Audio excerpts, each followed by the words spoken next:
তো মোচার বড়া খেতে কার কার ভালো লাগে অবশ্যই কিন্তু জানাবে। চলো দেখা যাক বড়াটা আমি কী করে বানালাম। নমস্কার বন্ধুরা, চলো আজকে তোমাদের সাথে একটা জিনিস শেয়ার করব। আজকে আমি বানাবো, এই দেখো মোচার বড়া বানাবো। মোচা কেটে জল দিয়ে ভালো করে ধুয়ে নিয়েছি, আর ছোটো ছোটো করে একটা আলু কেটে দিয়েছি। তো এবার মোচাটাকে আমি একটু সেদ্ধ করে নেব। তো সেদ্ধ করতে দেবো, তার সঙ্গে দিয়ে দেবো একটুখানি হলুদ গুঁড়ো,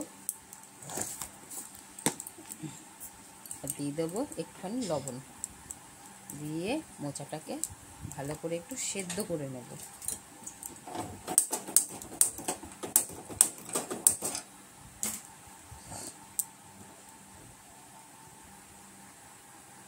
তো মোচাটাকে সেদ্ধ বসিয়ে দিয়েছি, মোচাটা একটু সেদ্ধ হোক। দেখো মোচা কাটলে হাত কীরকম কালো হয়ে যায়, হাতটাকে আমি একটু লেবু দিয়ে পরিষ্কার করে নেব। চলো ততক্ষণ মোচাটা সেদ্ধ হোক। চলো দেখে নিই মোচাটা সেদ্ধ হয়ে গেল নাকি। আর এই দেখো লেবু দিয়ে হাত ধুতে হাতটা পুরো পরিষ্কার হয়ে গেছে।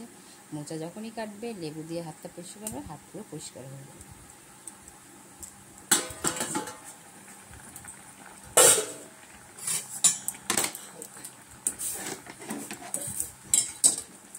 মোচাটা আমাদের সেদ্ধ হয়ে গেছে। চলো ওই মোচাটা নামিয়ে জলটা ঝরিয়ে নেব। তো মোচাটাকে আমি এখানে জল ঝরিয়ে নিয়েছি, মোচাটাকে দিয়ে দিয়েছি। আর এখানে দুটো কাঁচা লঙ্কা কুচি দিয়ে দিয়েছি, এই যে কাঁচা লঙ্কা কুচি। এবার দিয়ে দেবো এখানে পরিমাণ মতন হলুদ গুঁড়ো, যেহেতু আগে আমরা সেদ্ধর সময় হলুদ লবণটা দিয়েছিলাম, সেটা বুঝিয়ে দিতে হবে। দিয়ে দেবো পরিমাণ মতো লবণ, বেশি দেবো না, আগে দিয়েছিলাম সেদ্ধর সময়।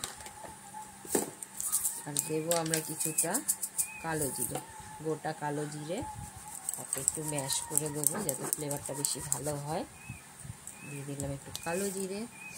আর দেবো আমি এখানে কিছুটা সুজি, আপনারা চাইলে এখানে চালের গুঁড়ো দিতে পারেন, আমার কাছে চালের গুঁড়োটা এখন নেই, তাই আমি সুজিটা দেবো। দিয়ে দিলাম সুজি, আর দেবো একটুখানি বেসন। এই যে দিয়ে দিলাম একটুখানি বেসন, বেসন দেওয়া হয়ে গেছে। এবার দিয়ে দেবো সামান্য একটু চিনি। এবার এটাকে ভালো করে হাত দিয়ে মেখে নেব, মেখে নিয়ে আমরা বড়াটা ভেজে নেব। এমন করে ভালো করে মেখে নেব, কোনো জল ব্যবহার করব না, জলের প্রয়োজন নেই। সেদ্ধ করার পরে যেইটুকু জল থাকে সেই জলই ভালো মতন মাখা হয়ে যাবে। সুন্দর করে মেখে নেব। মাখাটা আমাদের হয়ে গেছে। এবার 5 মিনিটের জন্য এটা ঢেকে রেখে দেবো। ততক্ষণ আমরা একটা ফ্রাই প্যান বসিয়ে তেল গরম করতে দিয়ে দেবো। 5 মিনিট মতো ঢাকলেই হয়ে যাবে। তো তেলটা তো আমাদের গরম হয়ে গেছে। এবার আমরা বড়াগুলো ভেজে নেব। আমরা যখন দোকান থেকে মোচার চপ কিনে খাই, ঠিক সেরকম শেপে গোল গোল করে তেলের মধ্যে দিয়ে দেবো, দিয়ে আমরা বড়াগুলো সব ভেজে নেব।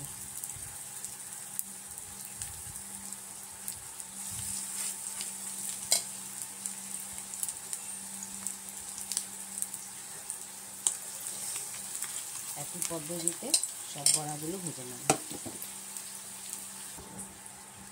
চলো বড়াগুলো একটু উল্টিয়ে দিই। আজকে হয়তো আমার কথাটা শুনতে তোমাদের অসুবিধা হচ্ছে, কারণ আমার খুব ঠান্ডা লেগেছিল, গলাটা বসে গেছে, আমার কথাগুলো হয়তো আজকে আস্তে আস্তে হচ্ছে, একটু কষ্ট করে বুঝে নিও।